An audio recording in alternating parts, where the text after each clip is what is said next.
하나님께서 이 아침 우리에게 주시는 말씀은 골로새서 2장 8절에서 15절까지의 말씀입니다. 골로새서 2장 8절에서 15절까지의 말씀 우리 한 절씩 교독하도록 하겠습니다. 누가 철학과 헛된 속임수로 너희를 사로잡을까 주의하라. 이것은 사람의 전통과 세상의 초등학문을 따름이요 그리스도를 따름이 아니니라. 그 안에는 신성의 모든 충만이 육체로 거하시고 너희도 그 안에 충만하여졌으니 그는 모든 통치자와 권세의 머리시라. 또 그 안에서 너희가 손으로 하지 아니한 할례를 받았으니 곧 육의 몸을 벗는 것이요 그리스도의 할례니라. 너희가 세례로 그리스도와 함께 장사되고 또 죽은 자들 가운데서 그를 일으키신 하나님의 역사를 믿음으로 말미암아 그 안에서 함께 일으키심을 받았느니라. 또 범죄와 육체의 무할례로 죽었던 너희를 하나님이 그와 함께 살리시고 우리의 모든 죄를 사하시고 우리를 거스르고 불리하게 하는 법조문으로 쓴 증서를 지우시고 제하여 버리사 십자가에 못 박으시고 통치자들과 권세들을 무력화하여 드러내어 구경거리로 삼으시고 십자가로 그들을 이기셨느니라. 아멘. 어제 우리 골로새서 2장 6절 7절의 말씀을 보면서 제가 이렇게 말씀드렸습니다. 골로새서를 절반으로 딱 나누면 2장 6절에서 7절이다. 2장 6절 7절 앞에 전반부는 바울이 계속해서 너희의 신앙의 중심이 되시는 예수 그리스도가 누구인지 설명했습니다. 그리고 우리가 앞으로 보게 될 오늘부터 보게 될 8장부터 2장 8절부터 4장 초반부 바울이 마지막 인사를 하기 전까지는 너희들을 괴롭게 하고 너희들의 신앙을 혼탁하게 하는 거짓 교사의 가르침이 무엇인지 그리고 그리스도의 삶을 괴롭게 하는 삶의 요소는 무엇인지 견책하며 하나하나씩 조목조목 반박을 하게 됩니다. 오늘은 이제 그 첫 번째 시간으로서 이 골로새 교인을 괴롭게 했던 거짓의 이단의 문제가 무엇인지 자세히 살펴보고자 합니다. 여러분 만약 여러분께서 골로새 교인이셨다면 지금으로부터 2000년 전에 그 땅에 살고 계셨다면 여러분이 신앙생활을 하게 하는데 가장 어렵게 하는 것이 무엇이었을까요?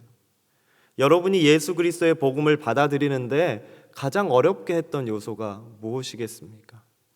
바로 여러분의 삶을 살아가게 하는 문화 혹은 사고, 생각들, 여러분의 관습들이 어찌 보면 새로운 종교와 같은, 새로운 신앙과 같은 자신의 유대교 전통이 아닌 전혀 다른 새로운 신앙을 받아들이는데 문화가 굉장히 큰 걸림돌이 되었을 겁니다.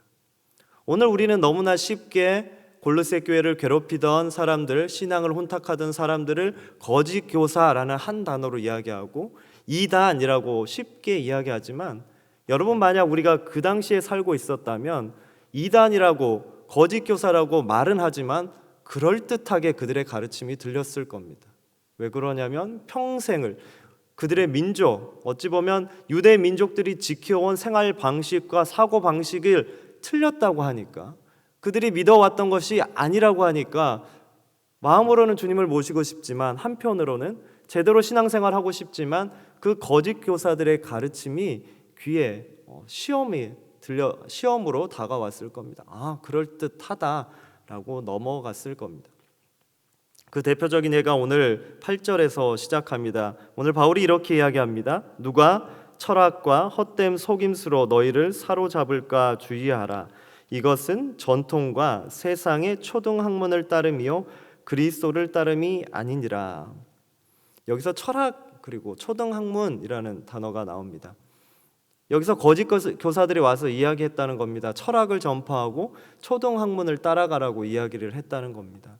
그러면 우리가 그저 성경을 읽었을 때 철학하면 이 골로새 교회가 위치하고 있던 이 지역이 지금의 소아시아, 터키 지역이었기 때문에 아마도 그 당시 유행하고 있던 그리스나 헬라 철학이 저들의 신앙을 위협했구나라고 생각하실 수 있습니다.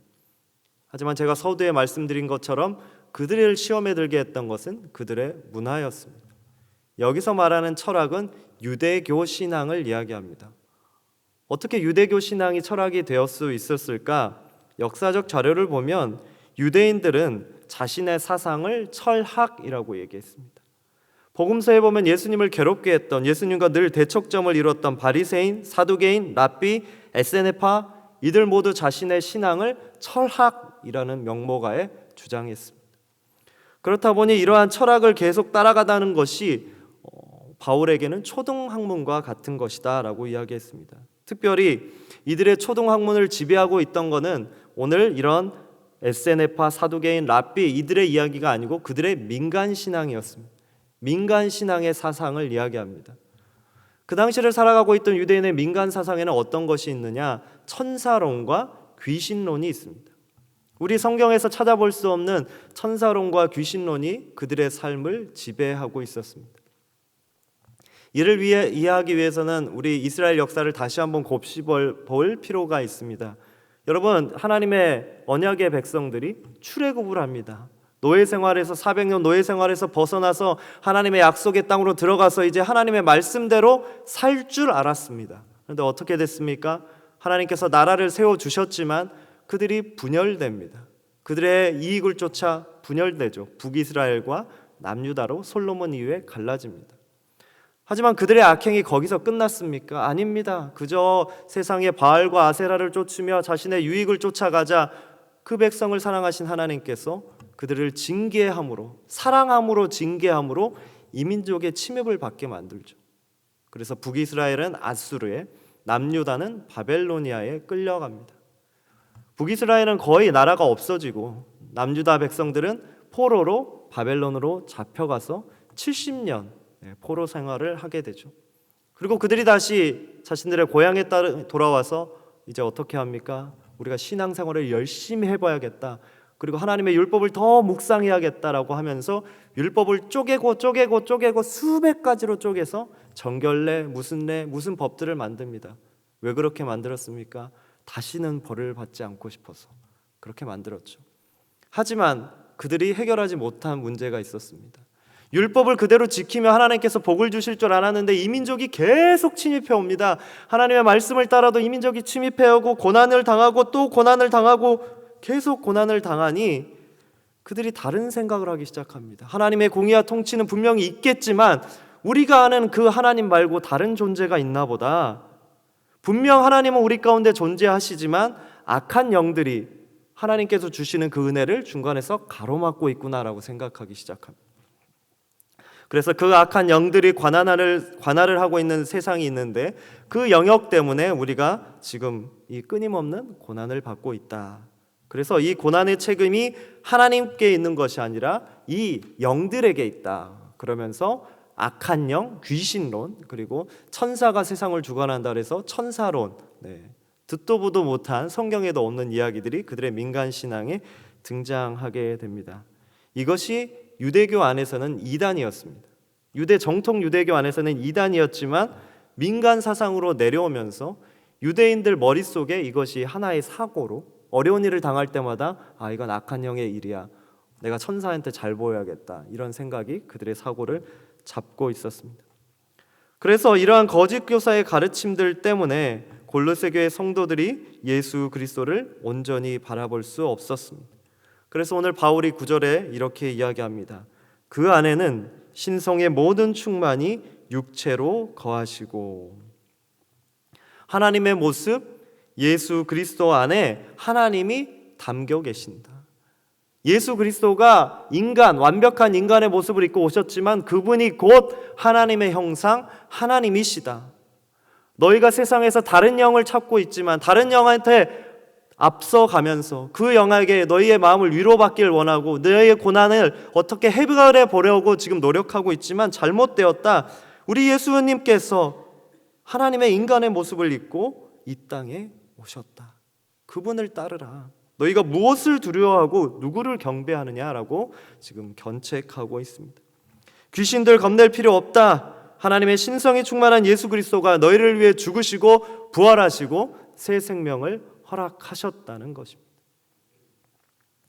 그 주님의 은혜를 바울은 단순히 그 주님께서 하나님의 되셔서 이 땅에 오심을 단순히 너희의 귀신론과 천사론, 너희의 두려움을 반박하기 위한 것으로 그치지 않고 너희의 다른 은혜라고 오늘 말씀 가운데 나아갑니다.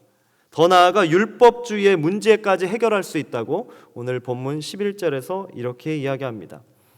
또 그 안에서 너희가 손으로 하지 아니한 할례를 받았으니 곧 육의 몸을 벗는 것이요 그리스도의 할례니라. 제가 먼저 말씀드린 것은 유대교의 민간 신앙이 골로새 교회 교인들이 예수님을 믿기 어렵게 했다는 겁니다. 그리고 두 번째로는 유대교, 전통 유대교의 율법이 이 사람들의 신앙을 위협했다는 거예요. 골로새 교회 내에는 유대 문화적 가르침으로 인해 복음을 혼탁하게 하기도 했지만 유대교의 핵심과 같은 율법의 문제로 복음을 바라보라고 주장하는 이들이 있었습니다. 이들에게 있어서 율법은 복음을 완성하기 위한 또 다른 도구라고 강조했습니다.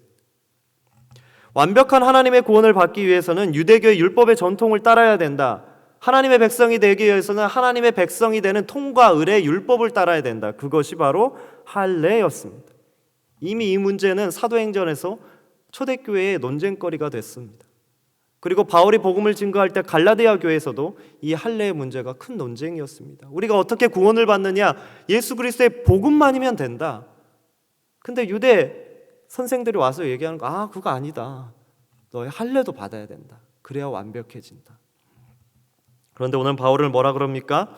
세례를 통해서 그리스도의 십자가의 죽음으로 말미암아 하나님께서 직접 행하신 할례가 있으니 우리가 그 할례로 말미암아 자녀의 인치심을 받았기 때문에 유대교가 이야기하는 율법적인 할례, 형식적인 의례의 할례 더 이상 필요가 없다는 겁니다. 예수님께서 우리를 구원해 주셨다는 그 은혜에 감격해서 그리스도인이 되는 과정, 세례를 통해서 우리를 올감했던 죄의 욕망에서 벗어나 새로운 삶을 살게 되었다는 것. 너희가 다 주의 이름으로 세례를 받았기에 더 이상 유대의 전통 속에서 고민할 필요가 없다는 것입니다. 그 세례의 은혜가 무엇인지 오늘 12절에서 조금 더 자세하게 바울이 이야기해 주고 있습니다. 너희가 세례로 그리스도와 함께 장사되고 또 죽은 자들 가운데서 그를 일으키신 하나님의 역사를 믿음으로 말미암아 그 안에서 함께 일으키심을 받았느니라. 아멘. 이 세례에는 세 가지 중요한 내용이 담겨 있습니다. 하나님께서 주신 이 할례, 보이지 않는 이 할례, 하나님 백성들은 이 구원의 은혜 가운데는 세 가지가 담겨 있습니다. 죽고 장사되고 다시 살아났다. 우리가 주님 안에 거하게 되면서 우리가 죽고 장사되고 다시 살아났다. 여기에 대해서 바울은 오늘 골로새서가 아닌 로마서 6장에서 이렇게 더 자세하게 설명하고 있습니다. 무릇 그리스도 예수와 합하여 세례를 받은 우리는 그의 죽으심과 합하여 세례를 받은 줄 알지 못하느냐. 그러므로 우리가 그의 죽으심과 합하여 세례를 받음으로 그와 함께 장사되었으니 이는 아버지의 영광으로 말미암아 그리스도를 죽은 자 가운데서 살리심과 같이 우리로 또한 새 생명 가운데서 행하게 하려 함이라. 아멘. 여기서 죽고 장사되고 다시 살아났다라는 이 말도 있지만 계속해서 반복되는 단어 하나가 있습니다. 함께 합하여라는 단어가 등장합니다. 우리가 세례를 받았다는 것은 어떤 의례와 율법과 같은 할례 의식이 아니라 예수 그리스도와 함께 나도 그 물에 들어갈 때 내 자신이 죽고 나의 과거가 죽고 나의 정욕이 죽고 올라오면서 그 죽음의 물 가운데 다시 올라오면서 주님과 함께 부활하고 새 생명으로 거듭났다는 이야기입니다. 예수님께서 우리의 모든 두려움과 죄악과 저주의 문제를 이겼기 때문에 너희가 더 이상 두려워할 게 없다는 겁니다. 너희가 믿고 있는 민간신앙, 천사들, 귀신들한테 더 이상 잘 보일 필요가 없다. 왜? 그리스도의 죽음과 부활하심으로 말미암아 너희는 승리했기 때문이다. 너희는 새 사람이 되었기 때문이다. 그래서 민간신앙도 율법도 따를 필요가 없다는 겁니다. 이 사실이 왜 중요합니까? 14절에 그 이유를 이야기해주고 있습니다. 우리를 거스르고 불리하게 하는 법조문으로 쓴 증서를 지우고 제하여 버리사 십자가에 못 박으시고. 여기서 증서라는 단어가 나옵니다. 그리고 법조문으로 쓴 증서, 이걸 이해하기 위해서는 다시 유대교 전통을 돌아볼 필요가 있는데요. 당시 유대교 전통에는 인간의 모든 악행을 기록한 책이 있다고 생각했습니다. 인간이 죄를 지으면 하늘에서 이 죄를 이렇게 쓴다. 누군가 쓰고 있다. 그런데 그 법조문과 같은 책을 관리하는 사람이 있는데 그게 천사다. 천사가 그 책을 붙들고 있다. 때문에 아까 제가 유대교의 귀신론과 천사론이 있다고 했지 않습니까? 귀신은 악한 문제를, 고난을 해결할 때 귀신론, 그리고 우리의 죄의 궁극적인 문제를 해결할 때 천사에게 잘 보여야 된다, 천사를 숭배해야 된다라는 사상이 생겨났습니다. 그런데 오늘 말씀은 뭐라고 합니까? 우리 주님으로 말미암아 그것이 폐기되었다는 겁니다. 증서를 지우고 제하여 버렸다는 얘기는 그 당시에는 지우개가 없었죠. 그 당시에는 지우개라는 게 없었기 때문에 뭘 지웠다라는 거는 X표했다는 겁니다. 그 증서 X표 됐다는 겁니다. 너희 죄 목록 예수 그리스도의 은혜 가운데 너희가 세례받고 하나됨으로 인해 이제 X 됐다는 겁니다. 다 사라졌다는 겁니다.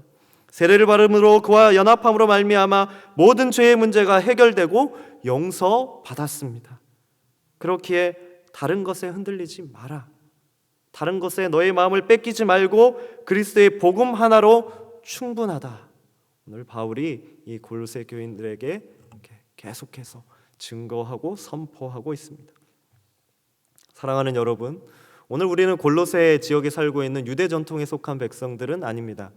오늘 우리는 그리스도인이라는 이름으로 예수 그리스도를 마음에 모시고 살아가고 있습니다. 오늘을 살아가는 우리에게 여러분의 신앙을 두렵게 하는 것은 무엇입니까? 우리에게는 귀신론과 천사론과 같은 것이 있지는 않습니다. 하지만 우리를 두렵게 하는 것은 우리의 삶의 문제입니다. 삶의 고난의 문제가 닥쳐올 때마다 우리는 마음속에 은연중에 그렇게 생각합니다. 내가 죄를 많이 지어서 그렇구나. 내가 저주를 받아서 그렇구나. 이 죄악의 굴레 속에서 나는 어떻게 벗어날 수 있을까? 자신을 정지하고 그 끝에는 사단이 우리의 마음을 혼탁하게 해서 그래 너는 하나님의 자녀가 아니고 죄의 저주의 자녀라고 우리를 계속해서 고소하고 결박하려 합니다. 그러나 오늘 우리는 알고 있습니다. 예수 그리스도의 복음 앞에서 그 모든 결박과 사단의 권세가 무너진 줄 믿습니다. 오늘 바울은 이야기합니다. 마지막 절에서 이야기합니다. 너희가 예수 그리스도 안에서 승리했다. 너희를 올가매는 그 모든 죄의 저주가 무장 해제돼서, 그 본문을 원어대로 찾아보면 많은 사람들이 보고 웃고 조롱할 정도로 다 해제시켰다라고 이야기하고 있습니다. 오늘 우리의 삶을 얽어매는 많은 문제들 앞에서 두려워하지 않기를 부탁드립니다. 우리가 예수 그리스도를 믿음으로 세례 받음으로 말미암아 우리는 주님과 하나가 되었습니다. 주님과 하나 되었다는 이야기, 다시 이야기하면 그 주님이 우리의 삶 속에 오늘 또 불꽃과 같은 눈동자로 지켜보고 계신다는 것. 나의 고난의 현재, 나의 문제의 현장 속에서도 하나님은 우리를 모른다 하지 않아 하시고 그 십자가의 은혜 속에서 우리를 붙들고 계신 줄 믿습니다. 오늘도 그 주님 신뢰하시고 믿으시고 그 인도하심을 따라가 보시기 바랍니다. 그 놀라운 하나님의 은혜가 저와 여러분의 삶 가운데 충만하기를 축원드립니다. 기도하겠습니다. 우리에게 완벽한 은혜를 허락하신 하나님 감사합니다. 우리의 신앙을 위협하는 모든 요소들을 무장 해제시키시고 승리함으로 말미암아 주의 자녀들이 죄악의 문제에서, 세상의 권세의 문제에서 자유케 하시니 감사드립니다. 오늘 하루 우리의 삶을 위협하는 문제들 가운데 더 이상 두려워하지 않고 주님 한 분만으로 만족하니 그 주님과 동행하는 믿음의 삶을 살아내게 하옵소서. 승리자 되신 예수 그리스도의 이름으로 기도드리옵나이다. 아멘.